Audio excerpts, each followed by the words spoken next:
Hey, what's up, Em? How is everybody? I'm Captain Tommy Skillo, and you're on the lifeboat. Hello, Valerie, Billy. Good to see you. You know what? I've had mixed feelings from the crew in terms of my roll call. So I'm going to be honest with you. I'm rolling with the roll call. If it bums you out, I'm sorry, but I enjoy it. I connect. It is what it is. Meredith, good to see you, Piano Man. Glad you're here. Vixen, what's happening? Kelly, listen, Joey, Diane. There she is. What's happening, Barb? Um, Tammy, good to see you. Cindy. Lumen, good to see you. Creepy.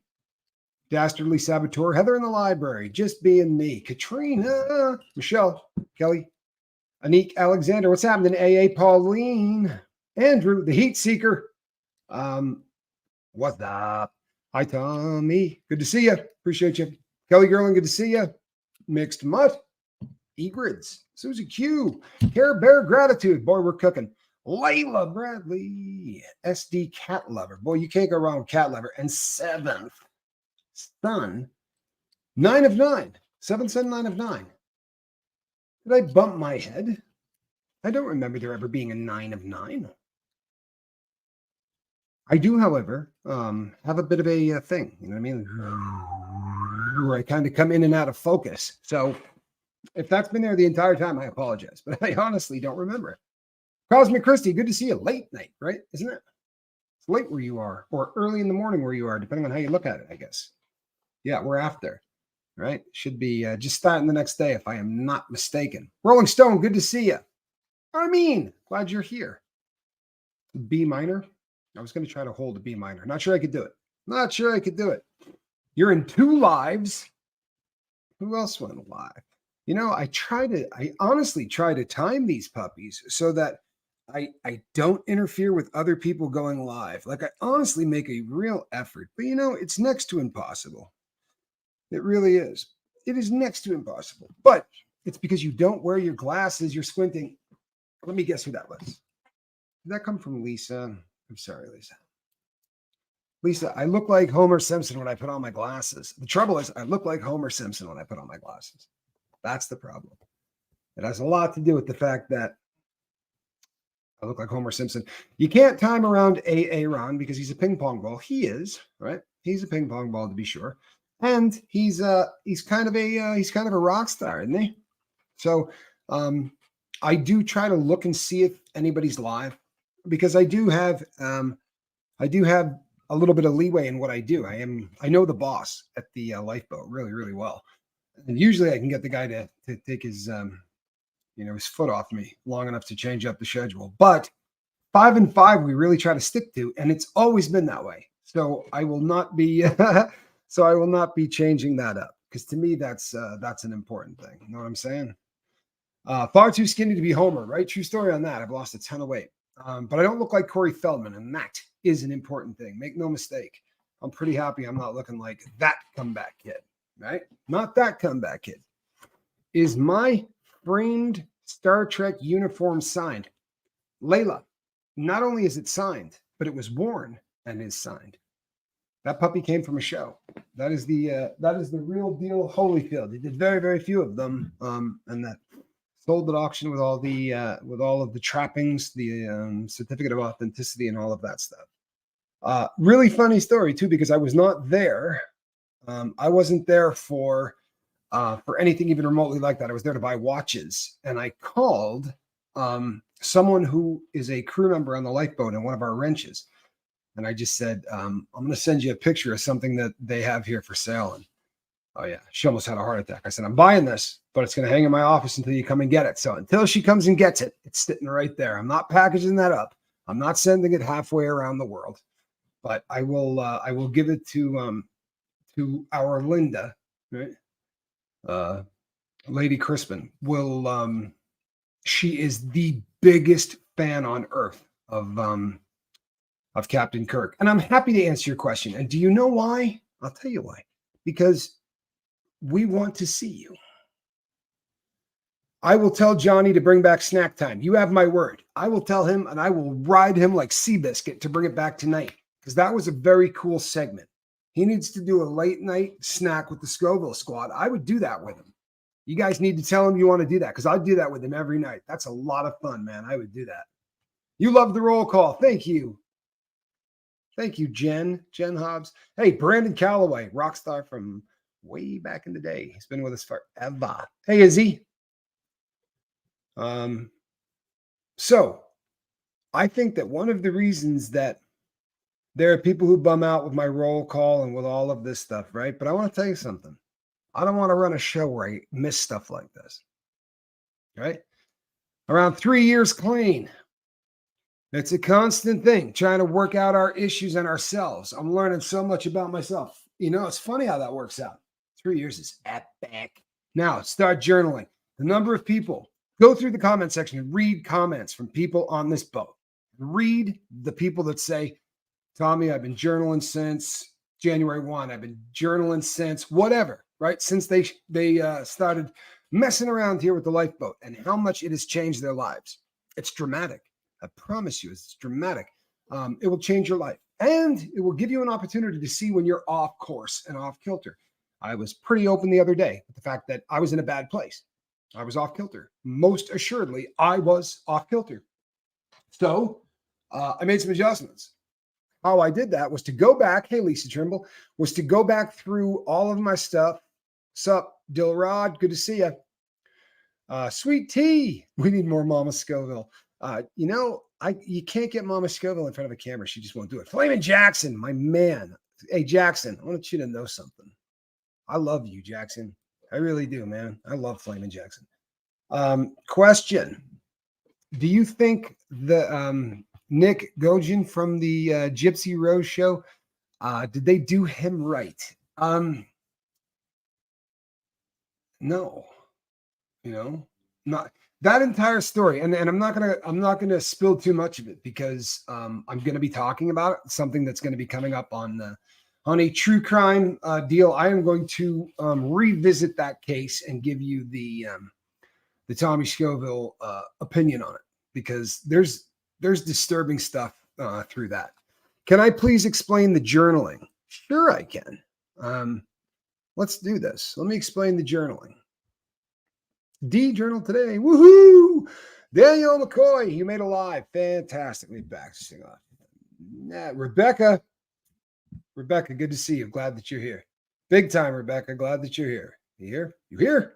Rhonda, glad that you're here. Debbie, Hannah, the blind kitty. Glad that you're here, Hannah, too. Okay. So as far as the journaling goes, right? Here's what you want to do. Here's the idea behind what I do, how I do what I do. What's up, boy? Good to see you, man. Here's why I do what I do. Because when I wake up in the morning, the dreams that I was going through the night before, which is how I stay sane, right? My unconscious mind works through the things that I cannot handle during the day. Small things come up and we table them. We put them away. I'll deal with that later. I'll deal with that later. I'll deal with that later. And then we walk in the front door. We've got kids or a significant other, or we got nothing, but we come home and we drop our crap and just fall on the bed and say, you know what? I'm not doing anything. I'm going to start eating something. I'm going to start doing, whatever. You collapse. It's done. You don't deal with anything from the day, right? You go to sleep and your brain has to go through all that crap in the day. I tend to try to give the night crew a jump. I try to give the night crew help by organizing the thoughts that I had through the day. And when I sit down and I put pen to paper and I write what happened to me during the day, a funny thing happens, right? Not only do I get it organized, but I'm not putting it away. The act of taking it and writing it down onto that piece of paper acknowledges whatever it was during the day that bummed me out. 9 out of 10 times, I don't need to dream about it now.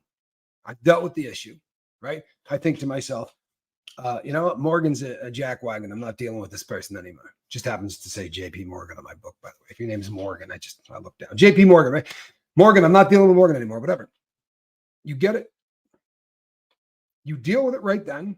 And then when you go to sleep, the things you haven't dealt with, you will dream. But putting them in a row, getting that stuff that you did during the day onto paper will do two things. It will organize so that when you go to sleep, dreams work different. I promise. Gets it out of your head. Gets it so that it can flow out of your head so that your dreams will be productive, right? When you wake up in the morning, it's hard to schedule your dreams to stop at exactly 6 a.m., a 7 a.m., a 3:30, or whenever you set your alarm for. So when you get up, what if you're halfway through a dream? What if there were 3 more dreams that they were supposed to get to because you got some stuff that you need to work through, but you didn't get to it? Well, when you wake up, you wake up. The second time that I journal in the morning, I'm not looking for anything that describes whatever. I'm going, bleh. I'm vomiting words onto a piece of paper. I'm literally vomiting words onto a piece of paper. If I do remember a dream, it's stupid stuff like walking up the stairs. Well, here's the thing, right? Science will tell you a couple of things on this. Number one, what you're dreaming means nothing, right? In the scheme of things, it may have nothing to do with what's going on. You understand? Very often it's symbolic. The stairs could be, something you're trying to overcome in life. There's a lot of symbolism in dreams, but more importantly, you remember bits and pieces of what happens in your nighttime. Now you can get a lot better at remembering your dreams, and a lot of people really like that because you can do dream journaling. And very often, when you start to see what you're dreaming about, once again, it's going to show you the parts of your life that you need to work on. The idea of putting pen to paper is so that you can figure out what needs work. Heroin is a symptom. Cocaine is a symptom. Robbing banks was a symptom. I'm not stupid. I promise you I'm not. But I did a lot of really, really stupid things. Yeah. I did a lot of things so stupid that if you just look at them from a distance, if you just read the file, you'd go, boy, Tommy is as dumb as a brick. Right? No joke. This dude's as dumb as a brick. Look at the stuff that he's done and then did again. Get out, do the same thing. Do it again. Right? How bad is that? This is very, I'm glad that you said this is very, I get this so often. When I talk about dreams, people will tell this to me all of the time. Mine is a little different. Two things that can never happen in Tommy Scoville's dream. One is that I can do heroin. I can get very close to it, but I can never do it. I'll have it in my hand. I'll be cooking it. I'll be getting ready to smoke it. I'll be putting a straw in my nose. There's a billion ways. I could be getting ready to eat it, right? Something always gets in the way. Someone comes up and smacks me on the back, right? Things go flying. That kind of thing. The other is if I get into a fist fight, I cannot land a blow. Not possible. Which is very frustrating because people seem to be able to punch me really easily in my dreams, but I cannot punch back, right? And C, in answer to your question, doing fantastic. Starting a process that I have wildly high hopes for, and I'm sure that she does as well. I was able to contact her last night after the boat. Great person. I got very, very high hopes. I think it's gonna work out to be a good thing. One of those unusual times where I can actually help. There are times that I can't, and sometimes truthfully, people, I can't get anybody sober. I'm not a guru. I don't do a damn thing. But what I do is I tell you things that have worked for other people, and I trim out the BS. You feel me? I knock out the BS because I don't have a whole lot of time for it. And by the time you've been doing this stuff for as many decades as I've been doing it, in and out of institutions, right? Watching how the feds deal with it, watching how the state deals with it.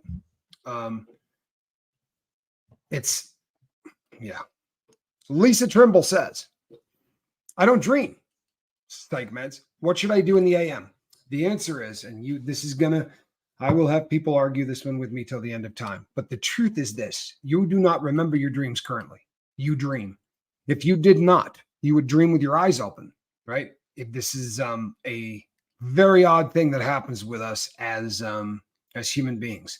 If we deprive a human being of sleep, rapid eye movement, REM, delta, deep sleep for a long enough period of time, the subconscious will start to work through the things that are going on in your dome while your eyes are open, right? It is a awful feeling. These are hallucinations that are not like your mushroom hallucinations where a wall breathes. No, these are like hologram people that aren't there talking to loved ones who aren't alive, those kind of things, because you're literally dreaming. But as you're dreaming, you're also looking at everything that's going on in the room. It's awful. It's not something you want to get to. And it happens often, believe it or not, because of drugs, right? Methamphetamine is a big one. Stay awake long enough on methamphetamine, you're going to start seeing shadow people. You're going to start seeing really weird stuff and bad things happen, right? I've watched some really messed up stuff from people who spent way too much time not getting any sleep on methamphetamine. That's a drug that can keep you awake for a really long time. And you know what? You have to dream. It is essential. Now, Lisa, one way or the other, let's say that hypothetically there's somebody out there on planet Earth that somehow has figured out a way to not dream and not go insane. More than likely, it's that you're not remembering them. However, one way or the other would be the same answer. What you do in the AM is dump whatever is in your head onto the paper, right? Whatever happened during the night, whether it was dreaming, sleep apnea, right? Breaking wind, stubbing your toe on the way to going to the bathroom, whatever, it leaves a residue on the inside of your skull, right? And we're going to kick that residue out of our skull onto a piece of paper. Well, that's it. That is what we are trying to do. And that's it. So there's nothing fancy, right? Do I journal nightmares as well? If I have a nightmare, I write about it. I write about everything. Seventh, I don't know how to answer that, my brother. Honestly, I don't know. I'll try to figure it out. I'm sure that somewhere that's written down. I'm not bright. I don't know exactly what it is, but I can figure it out.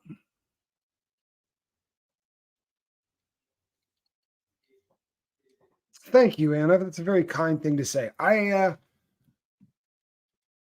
dig being here. Yeah. There's always one. Seven Son. The strength of sight. Oh, that's logical. Balake, good to see you, man. Yeah, we have a pretty cool crew. For the most part, we got a pretty cool crew. It is what it is, right? We play a numbers game, and I think we do pretty good considering the number of people that come cruising through the boat. I think that I think we do pretty good. Lady J says, my dreams are only occasionally scary, but always bizarre. That's not unusual either, right? Because of how all of the weird stuff in our dome works through things. Very often the symbolism and everything gets thrown together. Normally, for most people, you will hear a very logical, this makes a ton of sense kind of story. And then there will be something in the story that makes no sense, right? It's always that added thing where you're like, I was back in high school, right? I was just walking down the hall in high school, but high school is in California, right? There's always some big thing that makes the dream a little bit different, right? At least I hear that from a lot of people. I really hear that from a lot of people. Yeah. Yep. This is an issue with me, right? This is my I tell you I can't sleep. Well, this is it, right? It's not that I can't sleep. I fall asleep very easily. I'm excellent at it. And then I have nightmares. And when I do, I am not getting back to sleep. Just not going to it's how it is, unfortunately. Yeah, Lisa, I'm glad it's infrequent. I really am.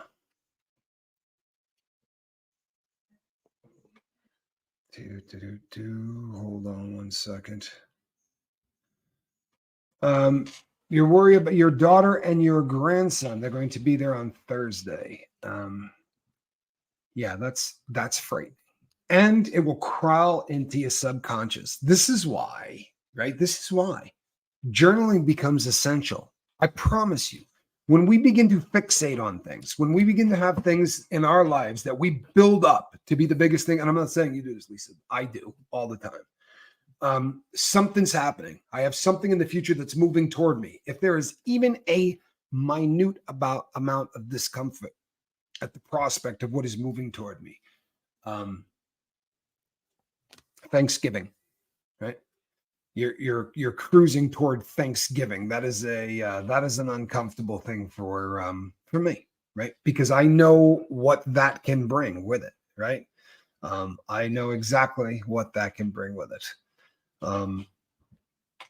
But I find that when I don't address it, when I put it off, my best bet, as soon as something like this happens and I'm like, oh man, I get that first ant feeling of, you know what, it's Thanksgiving.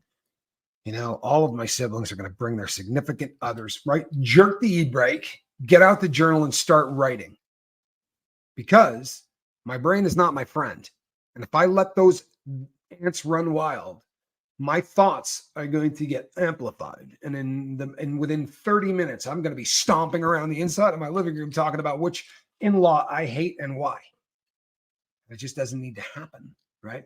I need to do everything within my power to keep myself from getting jazzed up as much as I can. I've learned this. This has taken a very long time. Now, everybody's different, but your different is going to be found, right here. This is where you're different. Your brand of different is going to be found in 87-cent notebooks that you can get at the dollar store, and just start filling them. Just the act of taking that thought and putting it down onto page requires that you turn on parts of your brain in concert that may not have worked together in a very long time. Honestly, when's the last time you did anything that could be even remotely described as creative writing?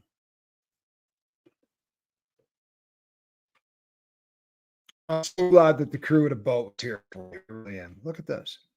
There's something you don't see every day. Good Lord in heaven. Do you see what the cat dragged in? That, people, was Spanx Calhoun. He is a union rigger, right? He works, I probably said that wrong. But Spanky is not a roadie, right? He will be the first to tell you he's not a roadie. However, he's a roadie. He doesn't tour. No, Calhoun, you're good. You're not a roadie. But he's in the union of people that are very much roadies. And roadies was, I know that that's not the right term. But yeah, it's probably a little different on the phone. Math and physics. Look, anything, creative writing, maybe ninth grade. Thank you very much. I was waiting for somebody. Thank you, Diane. I really, really appreciate the answer, and it's the truth, right? More often than not, once we stopped writing in any way, shape, or form, whether it was creative or whatever, but trying to get something from here that wasn't what you need from the grocery store, right? If what you're putting down on paper are thoughts in your head that you are going to have to organize, right? Work through, and then get down on paper. There are parts of your brain doing this number that you would not believe. By the way, if you have not done it since the ninth grade, would you say that is a novel, right? Right? This is novel. This is something that is new. It's a new experience. Can you argue that? Let's say you're 53. The last time you did this, you were what, 13? What's ninth grade? 13, 14, something like that? Yeah. Even if it was, I don't know what it is, 15? What's ninth grade? Let's call it 14. Right?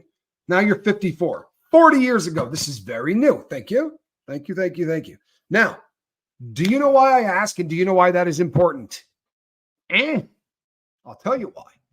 Because, about 14, because we have a chemical in our brain that we use the way we want it, but we do not use it the way it was designed, right? Dopamine, technically, is released when you're doing something that you are doing for the first time, or you're doing something that is very unique and very new to you, or you haven't done it in a very long time, or it's super exciting. But it can be mundane as hell if you've not done it before. Your brain wants you to process anything that is new in a different way, right? For real. It has something to do with the memories, and it has something to do with our striatum. But all of that info is going to get processed. Does that make sense? So what's going to happen is you're going to get dopamine released into your dome. For real, you're going to get dopamine released into your body when you begin to do anything new. I was talking to somebody today, and I said, your best friend is going to be anything new that you can do. If you are getting sober, finding a hobby is phenomenal, because brain chemicals are going to start firing in your head, and you're not going to be paying for them, right?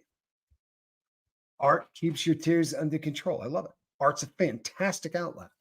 It's a fantastic outlet. But if you immerse yourself into different things, right? Yeah, dopamine. I promise you, this is something that we have been paying to release in our brain for a really long period of time. And I am here to tell you that it doesn't matter a lick, one way or the other. Hold on. Thank you so much, Janet G. Thank you so much. Really appreciate you. Squirrel Girl, good to see you. Perfectly imperfect. Yeah, no, this is solid, right? Something you do physically with your body helps your brain process. I love my arts. Absolutely right. As will writing down in a journal, right? Same concept. Now, when you're working out, there's a lot of other cool things that happen, right? When you do things physically, a lot of other really cool things happen. And this is one of the reasons that I say everybody needs to exercise. You do, whether you want to or not, you need to exercise. That sucks. The good news is this, right? 25 minutes a day walking. And I'll have people say, you know what, I can't walk, or there's no place to go outside. I walked in a prison cell, right? I could take 3 steps, turn around, and come back. I could take 3 steps, I could turn around, I could come back, and that was it. And I did that for hours every single day. And the reason I did is after my stroke, I was in a chair. I was in a wheelchair, and when I lost the wheelchair, I was in a walker. And the only thing they couldn't do was keep me from trying to rehab myself. Straight up. Like they could be jerks about everything else. But they put me in a cell that was so damn narrow in the shoe that I could put my hand on both walls. And I promise you, man, I got into it. I did it at night because guards would come in and say, "What are you doing?" I mean, they're just jerks about everything. So I would do it at night, but I promise you can stop. You can start about one step at a time. You can begin the process of doing things. And you know what? If you can walk, oh man, do 25 minutes of it a day and watch what happens to you. Watch what happens to you. It is an amazing exercise. And there's no diminishing, you're not wearing yourself out in 25 minutes. You're not hurt. If you go out running and you do some, working out's great. But we're not young. And you end up with a little wear and tear on the chassis if you take it out all the time. But walking 26 minutes, you're getting excellent exercise, right? And you're not hurting your body.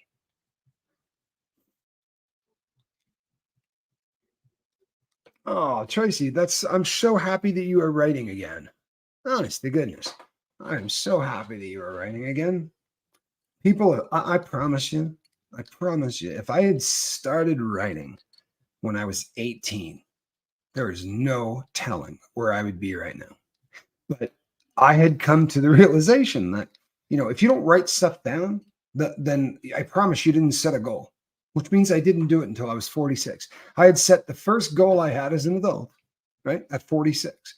Because if it's in your head, it's a pipe dream. That's all it is. It's a pipe dream.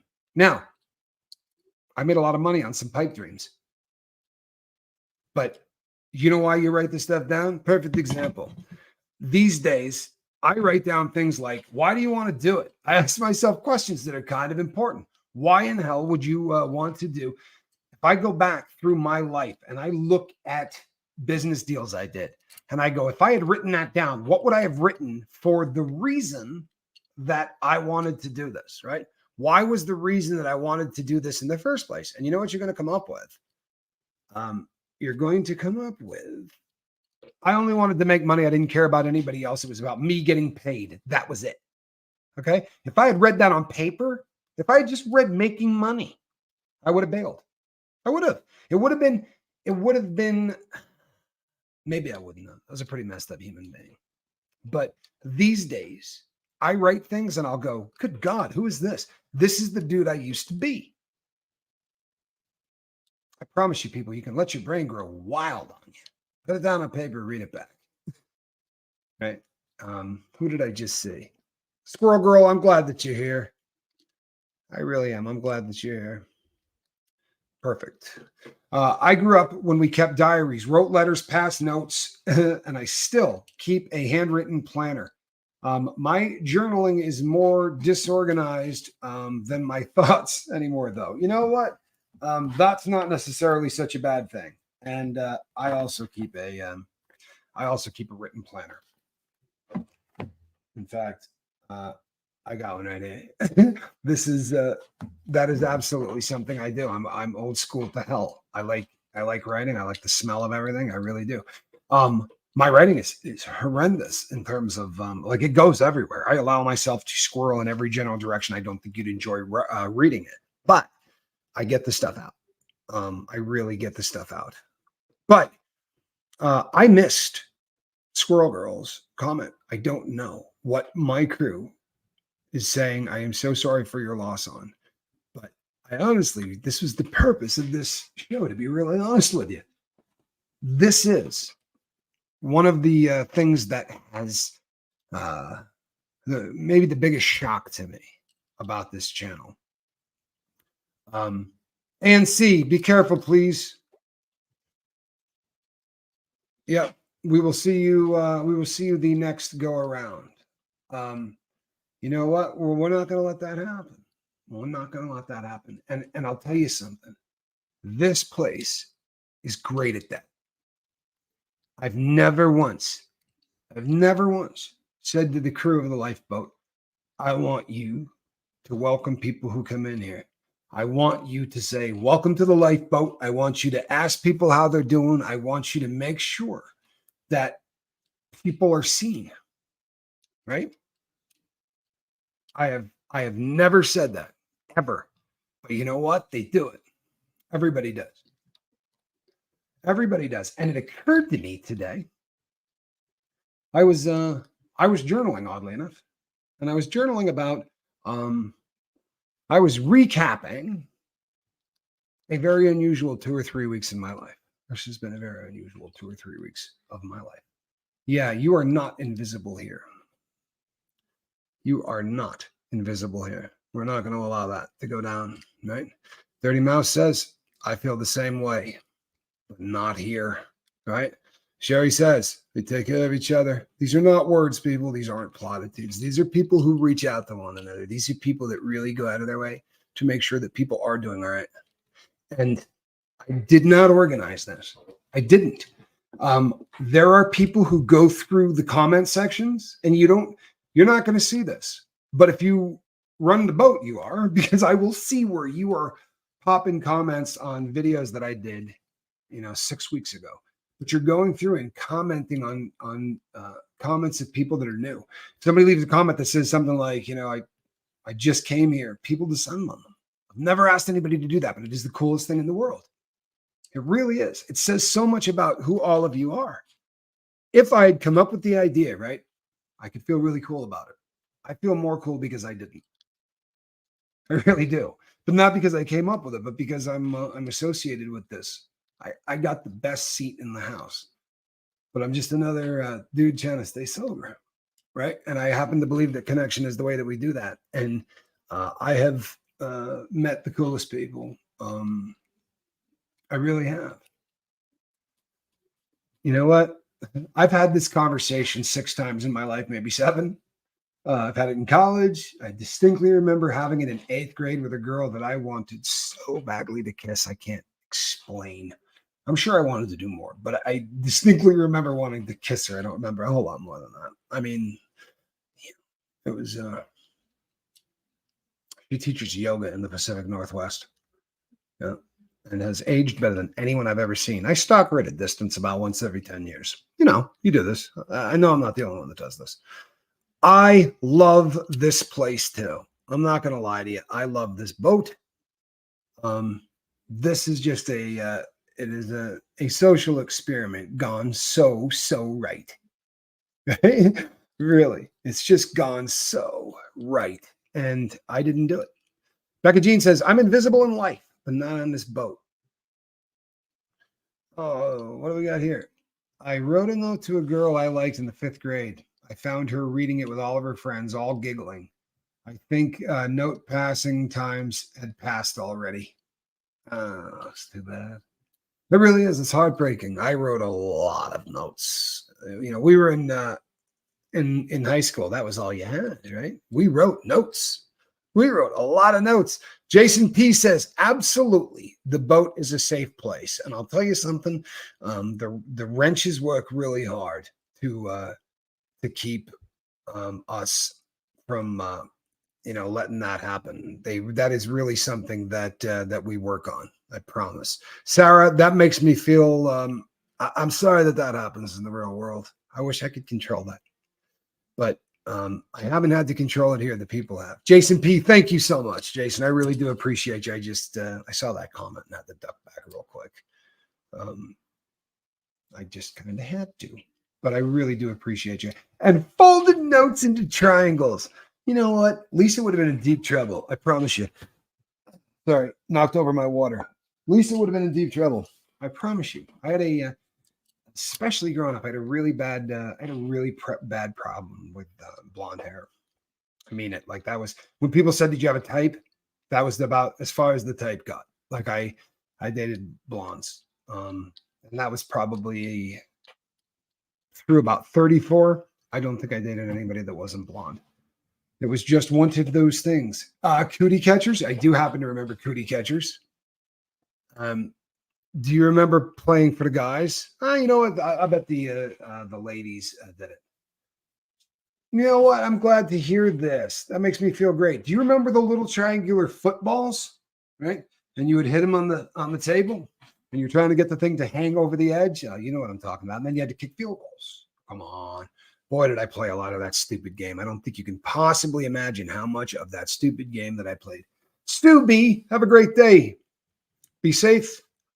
And have a good appointment. The notes with the little check boxes. I still do those. You may not believe that. I still do those. I've learned to make them digitally, but I do the same thing. I have found over the years that works, man. It's just, it cuts through a lot of the, we can have really deep philosophical conversations after you check that yes box. You know what I mean? There's no reason to get super deep and philosophical if you don't like me. Right? Seems like that'd be wasting both of my times. I hated it. Oh, when it got dropped on the floor and the teacher read it out loud in front of the class. Did that honest to God happen to you? That really happened? I cannot imagine that. I literally cannot imagine that. Britt P says the boat shows support, concern, and kindness. And it is the best part of my day. Best part of mine too. Truthfully, this is we had so many different origami folds. Yeah. I remember a teacher picking up a note of mine, and I had written it to my girlfriend. This is the same one that I was talking about, by the way. The yoga instructor from the Pacific Northwest. And he picked this thing up and he started to read it, and the terror, he didn't read it out loud. He started to read it to himself, and the terror that was going on inside me, I'll never forget it, because I thought he was going to read it out loud. He did not. Fast forward, and I am I'm 40. I'm 40-ish, 39, 40, somewhere in there. And I'm on trial for bank robbery. And my soon-to-be wife, who was just my attorney at the time, the two of us may have had conversations that you wouldn't want to teach your reading in class. And it was far worse than that. They actually printed these things out, and the judge started to read this. I am not kidding. The judge started to read out what we had written, and he was talking about appropriate versus inappropriate relationships with clients and lawyers and blah, blah, blah. And I'm not kidding you people. If I'm lying, this right hand to God, I said to the judge, hey, look, man, turn that off, right? It was, he wasn't reading it. They were playing it. So I was hearing my own voice and that of my soon-to-be wife. And I said, you turn that off and I'll take the deal. I don't even care what the deal is, man. I don't want to listen to that. And,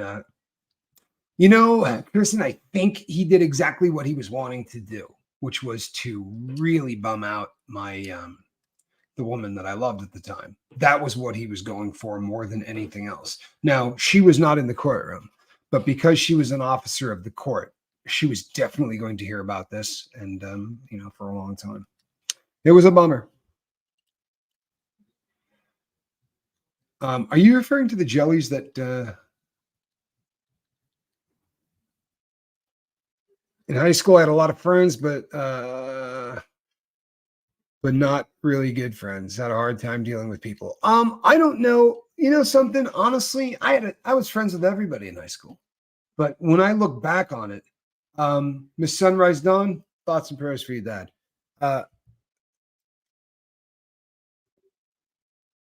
Creepy. Oh, okay, I see what you're saying.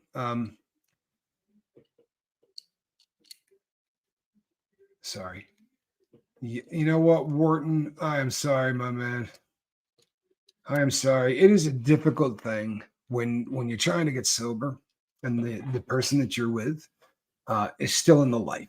It is a very difficult thing. And if your substance of choice um, happens to come in a bottle, I have less patience, and this is a shortcoming on my part. But I don't have patience with people who have alcohol use disorder to the same degree that I have for every other addict on earth, and that's not fair. Um, that it really is. It's horribly unfair, but it's the truth. Uh, and the reason is all of the things that happen, right, once you get to that phase, once people start to get loud, once people start to get, or the other, right, you always get the people that are either the happiest intoxicated people in the world, or they're the cry in the beer type, both of which are incredibly frustrating, especially if you're doing it on a telephone. And I work with people. Nine out of 10 times the people that I'm working with over a telephone, and it is the whiskey lullaby. I mean, it is, and it's just difficult because you're trying to come up with a game plan, right? If I'm talking to somebody on the telephone, because I'll be really honest, people, it's not something that I go out of my way to do.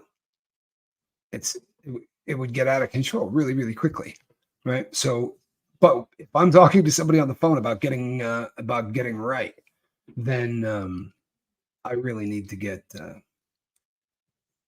They do repeat themselves. B. Hendricks says they repeat themselves. They do. Yeah, they repeat themselves. They also tend to escalate conversations into arguments at the drop of a hat. Very often at things that they may not have even got correct. They have misunderstandings. And thank you, Mischief Managed. I'm so glad you're here. I really am. I am so glad you're here. Becca Jean? Oh. Well, that's very kind of you, though. You know what? We just got good people here. We got good people here. I want to tell you a story. I've been holding off on this story, by the way, but I want to tell you a story. It's about this cat. It's about this cat. I was having a phone conversation about 2 hours ago, maybe a little bit longer than that. I pulled over on the side of the road to have a conversation with somebody, a friend. And this person had written and said to me, I miss most of your lives because of when they go off. I have a very difficult time catching the lives. Holly, have a great day and be safe. And I hope you find a great house. Hope you find it early. But this person said, I miss the lives, but I don't miss I'm on the replay crew. And I said, oh, that's very, very cool.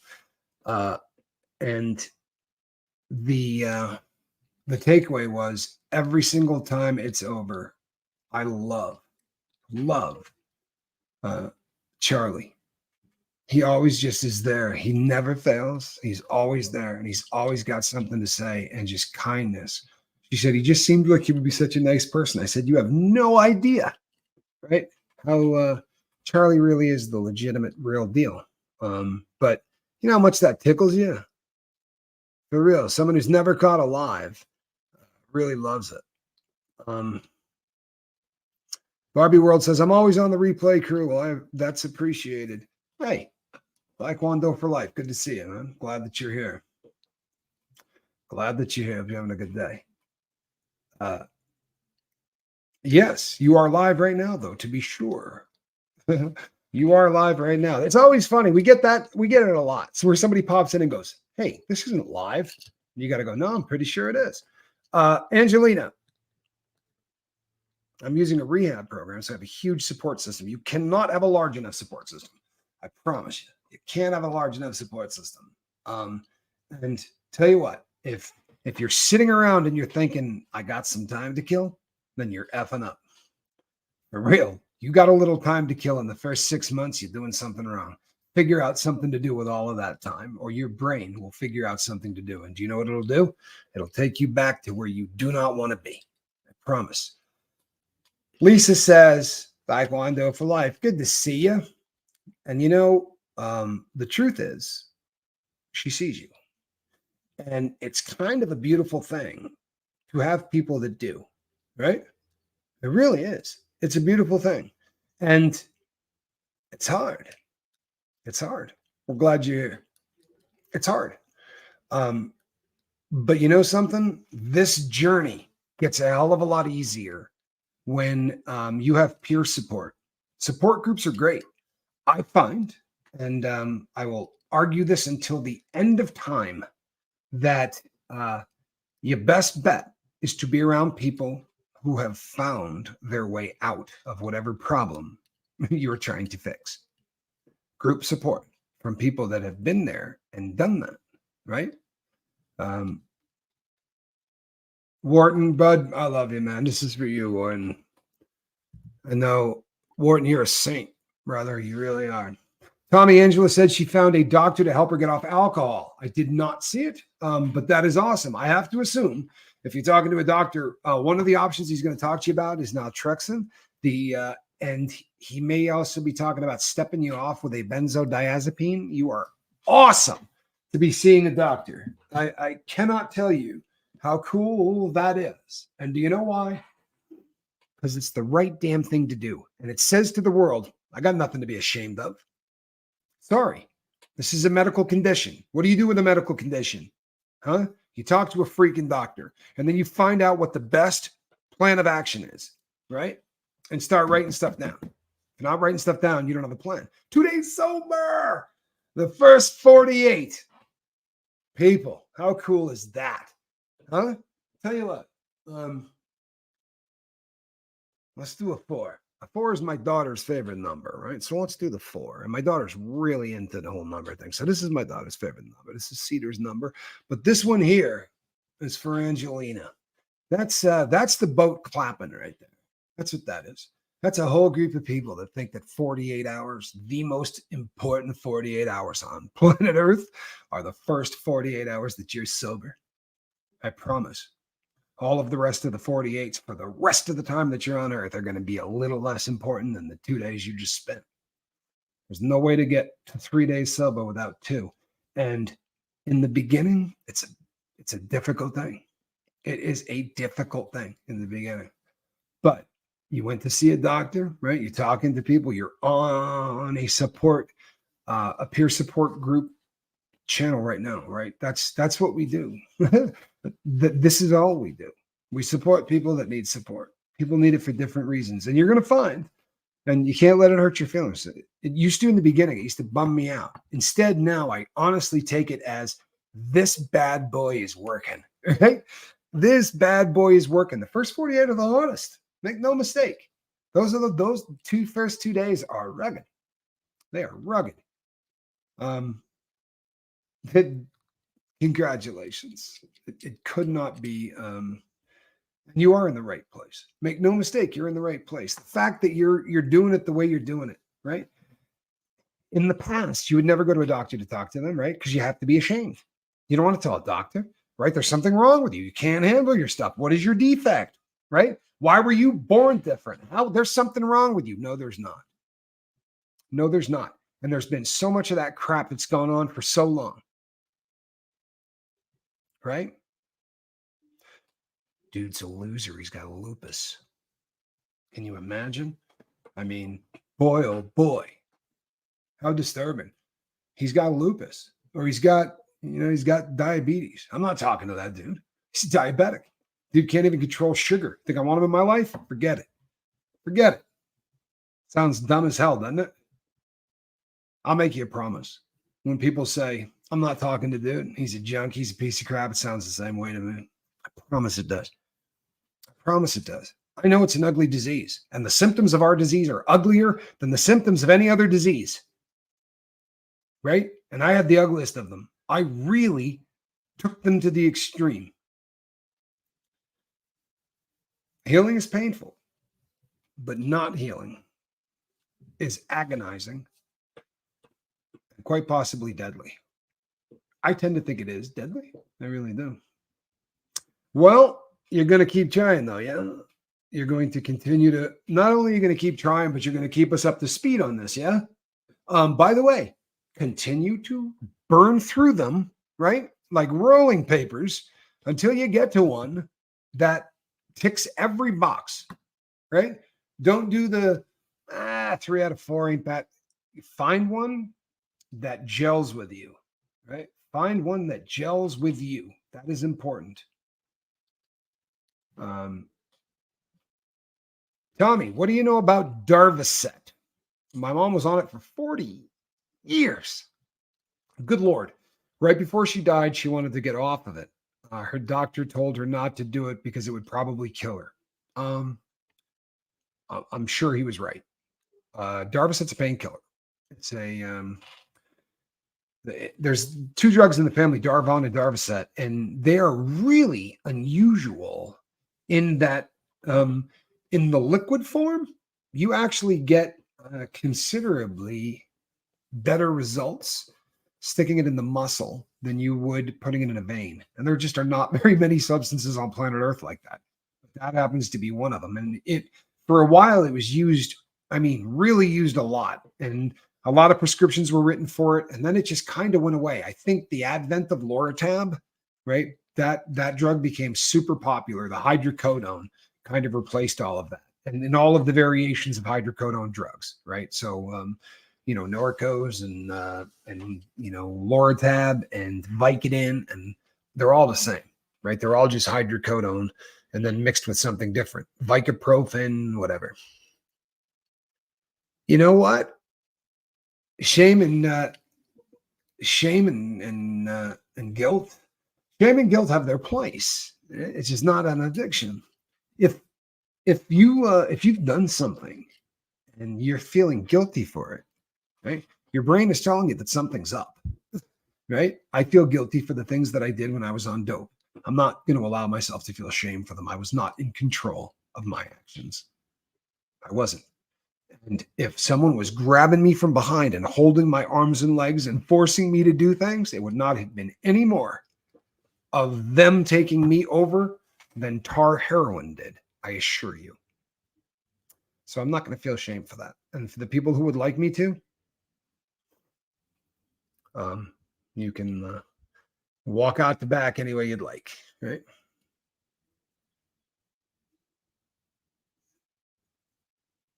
Well, Mountain Girl, I'm sorry. I'm glad you finally found us. Pebbles. I'm a junkie. I'm clean 12 years. Took 10 years to get my act together. Job, driver's license, car, all back. Some days I feel like giving up, but I see improvements, so I keep pushing. You know what, Pebbles? How does it feel to wake up in the morning and not need one? Honest to God. I mean, there are days that suck, right? There are days that suck. But like I'll roll over and it'll be pouring rain, right? Just pouring rain. And I'll think to myself, I would have had to go out in this. I would have had to go out in this and steal sick. Every single day that I wake up and I don't need a shot of dope, I feel like I won the lottery, you know? That's that literally is incredible. Love it says, Pebbles, you can be incredibly proud. You should be very proud. You can keep going. You're worth it. Absolutely you are, right? Absolutely you are. And look, Everybody. What is love? Baby, don't hurt me. Oh, you know something? I'm sorry, but the what's that about threw me the heck off. I'm like, what's that about? Would she say something squirrely? And then I'm scrolling up. No, it's just part of her name. Um,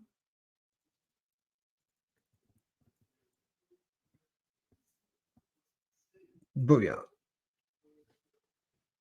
What I would like is for the world to not treat addiction like you can catch it. And I mean, people don't want to come near drug addicts, and they're not particularly kind, right? Lock them up and throw away the key. The vast majority of the people in prison are there because they're drug addicts, right? It's a fact. That's why I was there.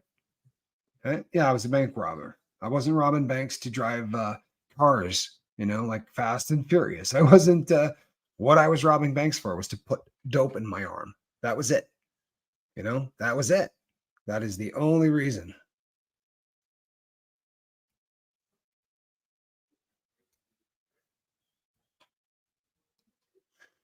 Yeah, I didn't catch the beginning of this, but Lady J says, Amanda, I'm an ER nurse, and I can't think of a single reason why any nurse would find drug history relevant to a PE.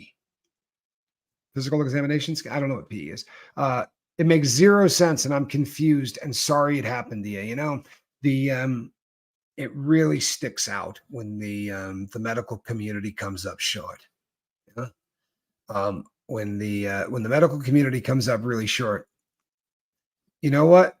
Pebbles, how good does it feel to know that your story is an inspiration and gets people fired up who got 48 hours? Huh? How good does that feel? Because I'll bet you cash you remember 48 hours. Like I remember thinking to myself, the people that got through a month of this, holy hell, what studs.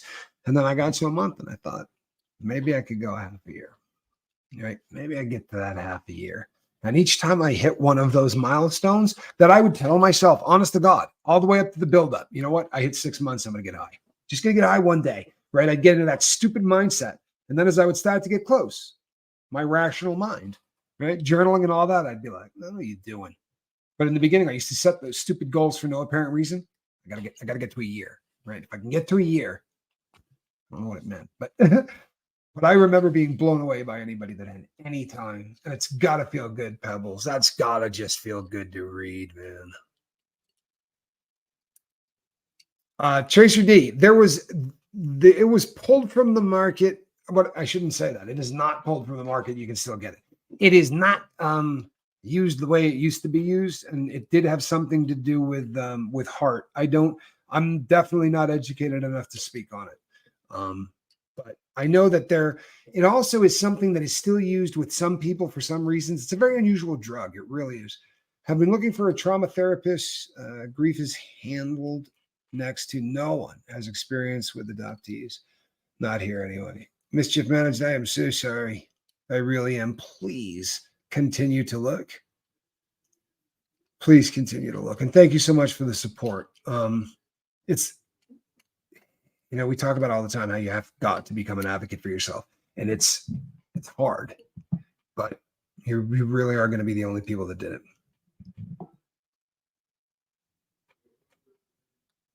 Pebbles, I know. I absolutely know. But I will ask you something else, right? I will ask all of you something else. Those of you who are here and are talking about the pain from this or the pain from that and the suffering that we go through, my first 5 years were awful. They were white knuckle the entire time. And if you had talked to me on July 28th of 2021, I had a much different attitude on life than I did 14 days later because I started this channel. And the amount of connection, safe connection, right? And what I mean by that is we can get together and we can talk about this, and there's no chance in hell that Tracy Sayers, and I decided to sneak off and go get high, which happened to me so often when I tried to go and get regular help. I wasn't capable. I just wasn't. That's not what I was capable of. Yeah, that nurse sucked. But yeah, that is the night at the Roxbury. I should probably be do me a favor, wrenches, and just remove those three comments. If they're already removed, I apologize. The jackwagon that wants to tell the world that they're a Trump supporter. God bless whoever you support. Don't bring it here, man. Right? You got a right to believe whatever you want to believe. Don't do it here. Right? Don't do it here. Thank you. Yeah, we do. We have a bot. Or just a jackass. Those combos come in pairs. And what's funny is if it were me, right, I would run those for the enemy. I would run them for the other team because there's nothing more obnoxious than those, right? It would probably hurt more than help. Question. I have panic attacks in the car. Wow. That's one of the main places I have them. Any advice? I have to deal with them to do the breathing and usually just let them roll. Okay. This is interesting. And it's hard. So are you panicking literally like behind the wheel? Because that's, you're going to have an elevated, there's a lot of things that happen to our bodies while we're in a panic attack that probably aren't great to be navigating from behind the wheel. Right. So that's a little bit scary. In terms of any advice, I would do preemptive crap before I got in that vehicle. Do you understand what I'm telling you? If I knew that I had to get into if I knew that I was going into a situation that was going to make me very, very uncomfortable, right? Then I'm going to prepare for it in such a way that I'm not going to be brain dead. I'm not going to be feeling like I can't handle it. I'm not going to be chasing my tail. I'm not going to be doing any of these things. Right before I get in that vehicle, I'm going to journal. I'm going to do some deep breathing exercises. I'm going to spend probably 10 to 15 minutes trying to go somewhere, right? That is the happiest place that I can go. And when I get behind the wheel of that car, I would be doing everything within my power to make that a Zen moment, to make that a moment where I literally become one with that car and the things around me fall away. Right. Trolls make everybody sad. I'm sorry. And that's the truth. Trolls make everybody sad. However, they don't stick around long. We get rid of them. It is what it is. And the vast majority of the people that come here because they want to help people, right? They want to help each other and they want to be better every day. You know what, Jeannie Howells and Hannah, there are so many people on the boat who suffer from fibro. I am putting together a fibro panel. We're going to have a bunch of people who are going to come on and talk about fibromyalgia, and they're going to talk about things that have worked for them because it is such an insidious and vicious freaking disease. Yeah, and I'll call it a disease. They're gonna find a test for it, and when they do, right, I will do the same thing I did when they found a test for addiction, right? No joke. I did the same deal, right? I remember telling everybody back then, the time's coming when they're going to be able to test for that. We have a 5-mile long bridge here, and there's such a phobia that there's a dude who sits on each side and will drive you across and makes a killing. I'll be damned. It's not such a it's a very unusual concept for a business, but it makes a lot of sense. It makes a lot of sense, actually.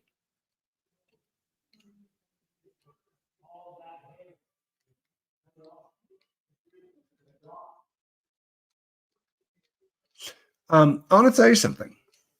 I'm glad that you said this.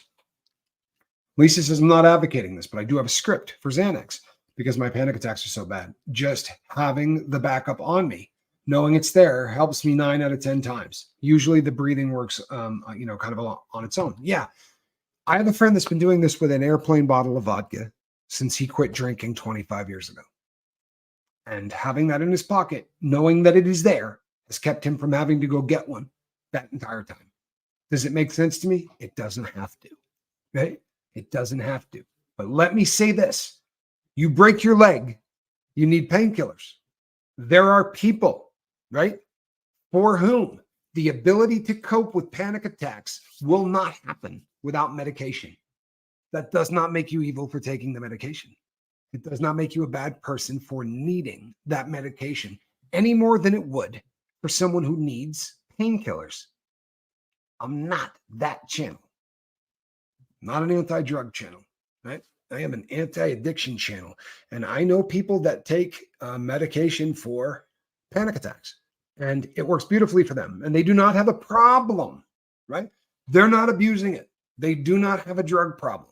I see no reason whatsoever that they should quit, right? I am never going to advocate somebody quitting a substance that they need, right? If you're abusing it, well, how do I know if I'm abusing it? You know what? With all due respect, give me a break. Really.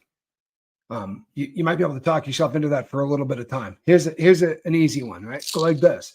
This one here, for instance, says, take one of these things, or one or two of them,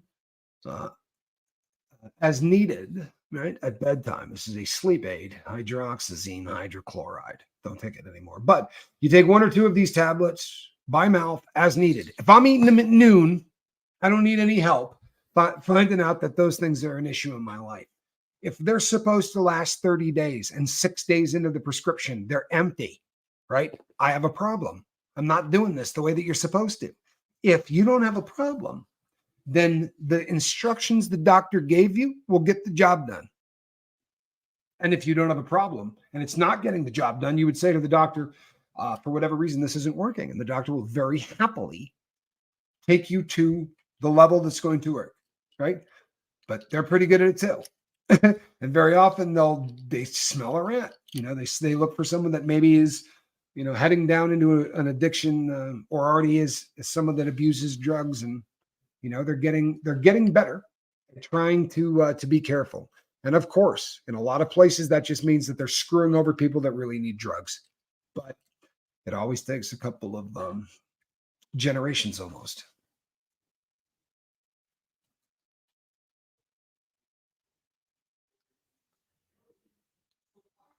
Well, interesting. Thank you, Lisa Wilson. I don't drive because my legs feel like Gumby. And I told my family to please stop telling me I'm going to be okay, because that only makes it worse. And you're right. I'm going to hit that in a second. Make it make sense. Lisa from Jersey. Yeah, I have can't read it. Venaflaxine. I think that's what that says. Venaflaxine. I'm not familiar with that. For anxiety and the off script thing, right? Off label. They have found that it can help with fibro pain. Good to know, right? Everybody. That's why I put that one up there, because everybody on who has fibro needs to know every option available. It is a hell of a thing. Thank God that it's not something I have. I seem like I have everything. I don't have that. Thank God, right? I don't drive because my legs feel like Gumby, and I told my family to please stop telling me I'm going to be okay, because it only makes things worse. It is super important that, you know, again, in my dream world, a broken leg would be treated the same way. If you said to somebody, this is painful for me, right? This is a mental thing for me. So please don't say you're going to be okay. This is a legitimate panic attack. What you have to make them understand is this. So everybody in your family, say, if you were on the lawn, right, and a black bear came running up on the lawn and charged you, you would go into a panic mode. What would cause that is a chemical reaction in your brain. That chemical reaction will cause a bunch of things to happen, right? Your pupils are going to change. Your breathing is going to change. In theory, it's getting ready for you to get out of Dodge, right? Protect yourself one way or the other, either putting it up or running like hell. Okay. What if, just like psychosomatic pain, a panic attack, there is no mechanism. The bear's not there, right? One of the reasons that we tell people to count down from, 10 seconds, right? Slow count to 10 is because if you were being chased by a bear or you were about to fall off a cliff, you would never stop and go 1, 2. You're literally telling your brain, which doesn't have eyeballs, that there's no direct panic around you. Because what's happening is the same chemical reaction is going on in your brain. It's not fake, it's real, but there's no bear, right? Just like taking a hammer and hitting yourself in the thumb. The mechanism causing the pain is the hammer to the thumb. But if the chemicals in my brain do the exact same thing without said hammer in my hand, right? That's psychosomatic pain. Feels the exact same. Feels the exact same. Doesn't mean it's fake pain. People get all kinds of bummed out when I say that, or the panic attack's not real because there is no mechanism. I'm not saying the panic attack is not. It's the exact same thing as if that bear was there. And that's what we have to try to make people who've never been there understand, right? And it's that this is as real as if the black bear was chasing your can across the lawn, right?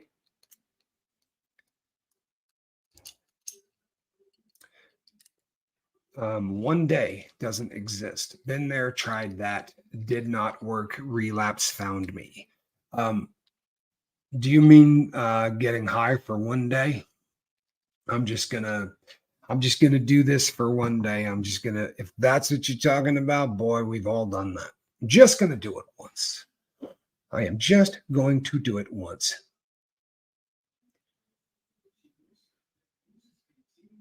Lisa, I completely get that. Lisa says she's got a prescription and very, very rarely uses it. I hear that one a lot. I stopped taking hydroxyzine across the board because it didn't do what it was supposed to do. It was designed, in theory, it was the prescription was written to stop the dreaming, not to help me get to sleep. And it did not stop the dreaming. So I stopped using it. What is generic for Effexor?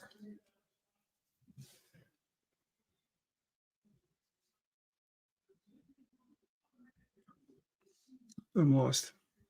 I switched to Effexor, to Cymbalta, and Lyrica for my fibro. Lyrica is tough because it makes you put weight on in about 6 minutes.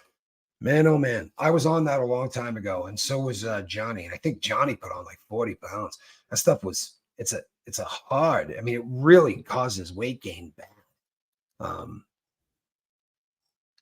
Yeah, for some things, meds are the only. Yeah, nerve pain is the worst. It is absolutely one of the worst, and there's not a ton of drugs in that family that can treat it.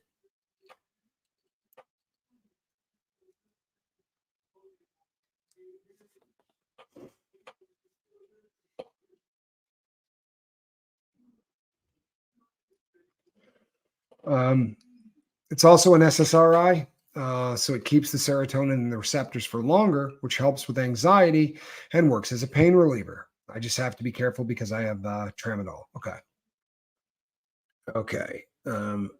Well, and there's a lot of things that they found off label. Amitriptyline is a drug that they write to take in coordination with a bunch of other drugs, and it gives you pain relief. And gabapentin is one of the drugs for nerve pain. Gabapentin, Lyrica. Those are the only two they're the only two that you're going to be able to get that I know of. And I'm not a doctor, people. I'm a drug addict, right? But what you see for nerve pain when they start, writing scripts for it. Lyrica is a big one. That's called pregabalin, right? And gabapentin, which was sold under the name brand Neurontin. Both of those drugs are kind of in the same class, where both of them are anti-seizure medications that they found out does a great job at nerve pain. Yeah, it doesn't mix well with alcohol, but nothing mixes well with alcohol, right? Gabapentin has been excellent for a lot of people. Some people have had really horrible times on it. And that's unfortunate. Is gabapentin addictive? It is not physically addictive, but people get bummed out when they stop taking it, to be sure. But it is not vomiting. It's not any of that. But it certainly causes people have a tough time stopping it. I will tell you that. When they changed it off of the formulary in prison, I had to quit it. And I mean, it was not anything like kicking dope. It was nothing like that, but it was uncomfortable. The pains that you were taking it for, right? They will come back with psychosomatic pain worse than what you're really dealing with. And then you have to get through that period of time while you're dealing with pain with no mechanism to cause the pain. That's something that you got to work through. And that's hard, right? That sucks. That is just not a good thing. Gabapentin can be a pair to get off, so please be careful and don't trade one nightmare for another, says Gypsy Daisy. Some people love it. Some people hate it. What I will tell you is this: in a perfect world, and it sounds crazy because I'm the first person that'll tell you if you need a drug, you should have it, right? But if you need it, I am of the firm belief that I am trying as hard as possible to not take anything that I don't need to take.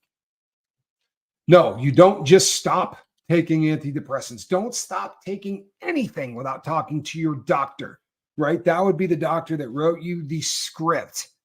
Don't stop taking anything, right? No, please, please. There's the other drugs that I know of that are awesome for nerve pain. Are not available. They're not readily available. They require a needle. So. All right, peeps. We did we ran a little bit over, right? We ran a little bit over. I have never told anybody on the lifeboat, right? To be kind, to welcome people, right? To go out of their way to leave comments. If they see a comment from someone who looks like they're hurting, I've never done any of that. The boat did it all without me ever having to say a word, right? Now I'm telling you, we got a lot of people coming in. And guess what? It's going to get worse. It's going to get a lot worse or a lot better, depending on how you look at it. The core group, doesn't matter how many people get here. The core group more people will come in. Some people will leave, but the core group will always be the core group. It always worked that way. Always works that way, right? So it's not going to change any of this. But when new people come in, you know what? Take the time. Take an extra second to see if there's a comment, because it would suck to not be seen here. I mean it, man. Like this would suck so bad if by some chance, somebody goes and is not seen here, because this is the place where everybody gets seen. Feel me? This is the place where everybody gets seen. Charlie Murphy, you're a rock star. I know it says Mullins people. I write him about it. I call him Charlie Murphy. But Charlie Mullins is one of the kindest people in the world. And Charlie, you have made an impression on somebody. You have made an impression on somebody that told me today what a great person that they think you are. And you know what? I agree with them. I do. 100%. I agree with them. Charlie, you're the salt of the freaking earth. Tip 45, I'm glad you're here, man. I am really glad you're here. You look good and green. Hey, Rebecca.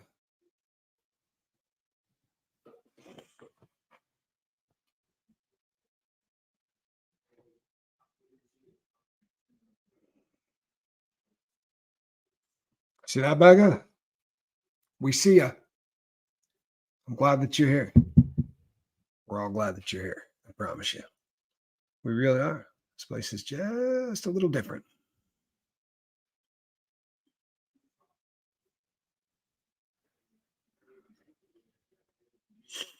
Question. As I am developing that panel, I will be more than glad to help you on it. You have to have a battle plan for fibromyalgia. Everybody, from this point forward, all of the emails go to sober@myyahoo.com, right? We are all but caught up. So please, that is where they're all going. Yeah. Duloxetine, I took that drug and it terrified me. But if it's working for you, fantastic. It always is. Every single person, everything is different.